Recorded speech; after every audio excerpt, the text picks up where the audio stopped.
জাহান্নাম থেকে বাঁচার পথ হলো চারটা। কথা বলেন কয়টা? আবার বলেন কয়টা? চারটা। নাম্বার 1 আলেম হওয়া, নাম্বার 2 আলেমের ছাত্র হওয়া, নাম্বার 3 আলেমগণের কথা শোনা, নাম্বার 4 আলেমদেরকে মহব্বত করা। কটি হলো ভাই? বলেন বলেন। চারটি। উম্মতে মুহাম্মাদীদের জাহান্নাম থেকে বাঁচার পথ কয়টি? চারটি। নাম্বার 1 বলেন বলেন আলেম হওয়া, নাম্বার 2 আলেমের ছাত্র হওয়া, নাম্বার 3 আলেমের কথা শোনা, নাম্বার 4 আলেমগণকে মহব্বত করা। এটা আমার নবীজি বলেছেন। আমার ভাইরা, নবীর কথায় কি কোনো ভুল আছে? মিথ্যা আছে? কোনো ধোঁকাবাজি আছে? আমার বন্ধুগণ, আমার ভাইরা, কিন্তু আফসোসের বিষয়, আমার আপনার সমাজে অধিকাংশ জায়গায় ইতিপূর্বে আমরা দেখেছি জাতির শ্রেষ্ঠ সন্তানগুলোই লাঞ্ছিত, বিভিন্ন সম্মান থেকে বঞ্চিত। কেউ হয়েছেন কারা নির্যাতিত, কেউ হয়েছেন গৃহবন্দী, কেউ হয়েছেন নজরবন্দী। আমার বন্ধুগণ, আমার ভাইরা, কোনো আলেমের উপরে অনাকাঙ্ক্ষিতভাবে হামলা, মামলা, ঝামেলা, বিভিন্ন ধরনের ওলামায়ে কেরামদেরকেই অপমান, অপদস্থ করা হয়েছে। দেওয়ার পক্ষে অনেক রাজনৈতিক নেতা কর্মীরাও ছিলেন, এই রক্ত দেওয়ার পক্ষে ইসলামী আন্দোলনের কর্মীগণও ছিলেন। আমাদের মনে রাখতে হবে, স্বাধীনতা অর্জন করেছি, কিন্তু কোনো খামখেয়ালি পানার কারণে যেন, আমাদের নিজেদের অসতর্কতার কারণে যেন, দুরবস্থার কারণে যেন, অচেতন থাকার কারণে যেন স্বাধীনতা কেউ হরণ না করতে পারে। কথা বলেন ঠিক কিনা? এই জন্য আমাদের চোখ কান খোলা রাখতে হবে। মুহতারাম হাজিরিন, যাদের এক সময় যাদের কাছ থেকে অনুমতি নিয়ে আলেমদের কথা বলতে হতো, কোরআনের কথা বলতে হতো, মাদ্রাসার মাহফিল করতে গেলে অনুমতি লাগতো, যুব সমাজের তাফসীর মাহফিল করতে গেলে অনুমতি লাগতো। শুধু অনুমতি না, ওনারাও বলে দিতেন এই কথা বলবেন, এই কথা বলবেন না। আমার বন্ধুগণ, আজকে প্রমাণিত হয়ে গেছে দেশটা আসলে তাদের দাদা বাবুদের নয়। দেশটা কোনো রাম বাম চ্যাটার্জি মুখার্জি গঙ্গোপাধ্যায় চট্টোপাধ্যায় হরিদাস পাল ল্যান সেন কোন ধরনের কোন রায় বাবুর চামচিকাদের দেশ বাংলাদেশ নয়। এ দেশ আল্লামা মরহুম মাওলানা মুফতি ফজলুল কামিল রহমাতুল্লাহ আলাইহির দেশ। এ দেশ মরহুম মাওলানা শাইখুল হাদিস আল্লামা আজিজুল হক রহমাতুল্লাহ আলাইহির দেশ। এ দেশ চরমনের পীর মরহুম সৈয়দ ফজলুল করিম রহমাতুল্লাহ আলাইহির দেশ। এ দেশ মরহুম মাওলানা কোরআনুল কারীমের পাখি, ওয়ার্ল্ডের ভিতরে শ্রেষ্ঠ তাফসীর কারক ছিলেন আল্লামা আব্দুল হোসেন সাইদি রহমাতুল্লাহ আলাইহির দেশ।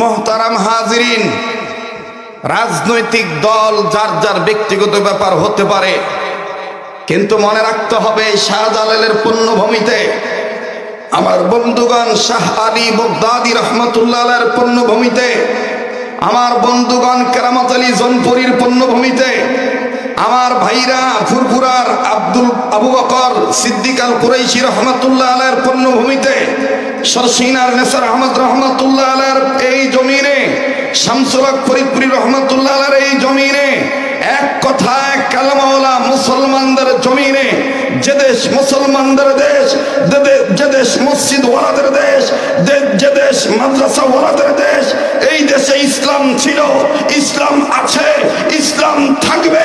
কেউ যদি মনে করে গৌর গোবিন্দের মতাদর্শ বাস্তবায়ন করব, খোদার কসম তারা বিলীন হয়ে যাবে, শেষ হয়ে যাবে। ইসলাম ওয়ালারাই টিকে থাকবে।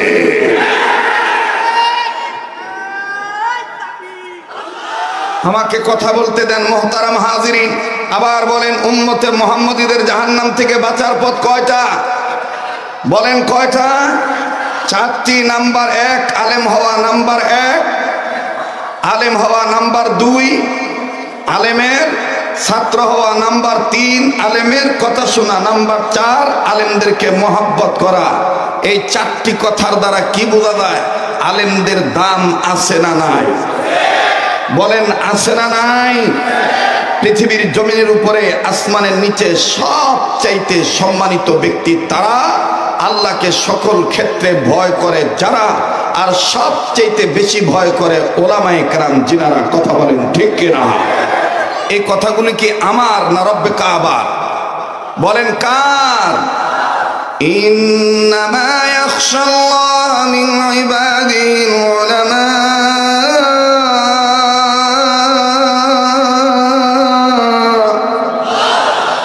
মুমিনগণের সামনে কোরআন তেলাওয়াত করলে মুমিনগণের ঈমান বাড়ে না কমে?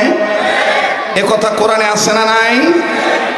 ইন্নামাল মুমিনুনা আল্লাযীনা ইযা যুকিরাল্লাহু ওয়াজিলাত কুলুবুহুম ওয়া ইযা তুলিয়াত আলাইহিম আয়াতুহু যাদাতহুম ঈমানান ওয়া আলা রাব্বিহিম ইয়াতাওয়াক্কালুন।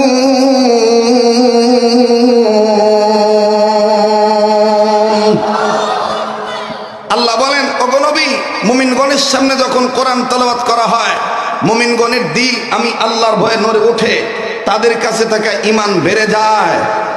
এ কথাটা কার? বলেন কার? এখন যাদের ঈমান বাড়ে তাদের জবান দিয়ে আল্লাহু আকবার আসতে হয় না জোরে হয়? তো কই জোরে বলছেন আল্লাহু আকবার? কিছু সময়ের জন্য একটু বাদাম খাওয়া বন্ধ করা যাবে না? একটু ভাজা পোড়া খাওয়া বন্ধ করা যাবে না? এখানে আমরা কিসের খাদ্য নেব? অন্তরের খাদ্য নেব। বলেন কিসের খাদ্য নেব? অন্তরের খাদ্য নেব। যদি ঈমান বৃদ্ধি হয় মুমিনগণের কোরআন তেলাওয়াতের বরকতে, তাহলে একটু বৃদ্ধি পাওয়ার প্রমাণ দেখায় দেন। বলেন তো দেখি আল্লাহু আকবার। ভাই মাইকের সাউন্ডটা আর একটু বাড়াইলে বা পাতলা করলে ভালো হয়। আর এই যে টেবিলটা একটু সরায় দেন, টেবিলটা একটু সরায় দেন। জি, পিছনে দেন। মুহতারাম হাজিরিন, আমার বন্ধুগণ, যেটা বলতেছিলাম যে আল্লাহু আকবার আওয়াজ জোরে দিতে কোনো সমস্যা আছে? এক সময় ছিল আল্লাহু আকবার আওয়াজ নাকি জঙ্গিদের স্লোগান। কথা কয় না? কিন্তু আল্লাহু আকবার জঙ্গিদের স্লোগান এটা কেউ প্রমাণ করতে পারবে না। হ্যাঁ, এরকমও প্রমাণ আছে বাংলাদেশে। আল্লাহু আকবার বলে মুসলমানদের মধ্যে ফাটল ধরাবার জন্য অনেক নিংটির জাত বাংলাদেশের সুষ্ঠু পরিবেশকে অসুস্থ করার জন্য নারায়ে তাকবীরের স্লোগান দিয়ে আমার বন্ধুগণ ইসলামী আন্দোলনের কর্মীদেরকে তারা হত্যা করেছে। কথা বলেন ঠিক কিনা? এরকম বহু প্রমাণ আছে। আল্লাহু আকবার স্লোগান এটা জঙ্গির স্লোগান নয়। আল্লাহু আকবার এটা মুসলমানদের আল্লাহু আকবার বলতে হবে। নির্দেশ কার? বলেন কার? মহান আল্লাহর। আমি জন্মের পরে আমার কানে আল্লাহু আকবার আওয়াজ দেওয়া হয়, আমার বাচ্চাদের কানে দেওয়া হয়, আপনাদের বাচ্চাদের কানে দেওয়া হয় একজন মুসলমান হিসাবে। আবার যখন বুঝ হয়ে যায় তখন 5 বার মসজিদ থেকে আওয়াজ আসে আল্লাহু আকবার, আল্লাহু আকবার 5 ওয়াক্তে 5 বার। আমার ভাইরা 5 ওয়াক্তে অনেকবার, কিন্তু এই 5 ওয়াক্তে আমরা শুনি কিনা? বলেন শুনি কিনা? এরপরে যখন আমি মারা যাই বা আপনি মারা যাবেন বা যারা মারা গিয়েছেন তাদেরকে যখন শেষ বিদায় দেওয়া হয়, গোরস্থান নামক কবরস্থান নামক জায়গায় যখন মাটি দেওয়া হয়ে যায়, মাটি দেওয়ার আগে তখনও কিন্তু আরেকটা নামাজ, যেটা দোয়ার নামাজ, জানাজার নামাজ, এই জানাজার নামাজ পড়ার সময় আল্লাহু আকবার বলা হয় কি হয় না? আওয়াজ দিয়ে বলেন হয় কি হয় না? আমার বন্ধুগণ, তাহলে যেই দেশে আল্লাহু আকবার আওয়াজ ছিল, আছে, থাকবে, কাউকে কোনো ভয় করে আল্লাহু আকবার আওয়াজ বলা বাদ দেওয়া যাবে? হ্যাঁ? তো সামনে বাইরে একটু চুপ থাকেন তো, পিছনে বাইরা বলেন তো দেখি আল্লাহু আকবার। মোটামুটি আছে আর কি। এবার পিছনে বাইরা চুপ থাকেন, সামনের বাইরা বলেন তো আল্লাহু আকবার। এবার সামনের বাইরা পিছনের বাইরা মিলে জিলে বলেন তো আল্লাহু আকবার। এখন বলেন আল্লাহু আকবার বলতে হবে, এ ব্যাপারে দলিল কোরআনে আছে না নাই? ইয়া আইয়ুহাল মুদ্দাথির কুম ফাআনযির ওয়া রাব্বাকা ফাকাব্বির। ইয়া আইয়ুহাল মুদ্দাথির কুম ফাআনযির ওয়া রাব্বাকা ফাকাব্বির। আল্লাহ তার নবীকে আদর করে কখনো বলেছেন কম্বলওয়ালা, কখনো বলেছেন চাদরওয়ালা, কোথাও বলেছেন মুজাম্মিল, কোথাও বলেছেন মুদ্দাসির। সুবহানাল্লাহ বলেন। আল্লাহ ডেকে বলেছেন আপনি দাঁড়ান, আপনার রবের মাহাত্ম্য ঘোষণা করেন, তাকবীর দেন। আমার ভাইরা, যেখানে আল্লাহ তার নবীকে, আমার আপনার বিশ্ব নবীকে, বিশ্ব নেতাকে তাকবীর দিতে বললেন, সেখানে আমরা কি তাকবীর দিতে পারবো না? হ্যাঁ, অনেক ষড়যন্ত্র চলতেছে যে আমরা এখন সব এই স্লোগান দেব, দিয়ে আমরা ঐক্যবদ্ধভাবে, হ্যাঁ, দলবদ্ধভাবে, সংঘবদ্ধভাবে বাংলাদেশকে আমরা মৌলবাদী দূর করে ছাড়বো, হ্যান কারেঙ্গা তেন কারেঙ্গা। আমরা বলবো যে তোমরা যত বাতিল ফেরকা আছো, ইসলামকে ধ্বংস করার পায়তারা চালাচ্ছ, তোমরা হইবা দলবদ্ধ, তোমরা হইবা সংঘবদ্ধ, আর তোমরা নানান স্লোগান দিবা, আর আমরা একতাবদ্ধ হব, একটা স্লোগান দেব আল্লাহু আকবার। তাতে ইনশাআল্লাহ বাতিলদের মসনদ নাস্তানাবুদ হয়ে যাবে। কথা বলেন ঠিক কিনা? নারায়ে তাকবীর, নারায়ে তাকবীর। কোরআন হাদিস যেখানে, আল কোরআনের আলো, আল হাদিসের আলো, আলে উলামা যেখানে, নারায়ে তাকবীর, নারায়ে তাকবীর।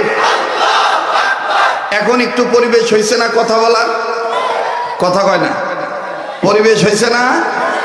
আমার বন্ধুগণ, আমার ভাইরা, আল্লাহু আকবার বলা মানে কার নামের জিকির করা? আল্লাহর নামে এখনো আসতে নিতেছেন? বলেন কার নামের জিকির করা?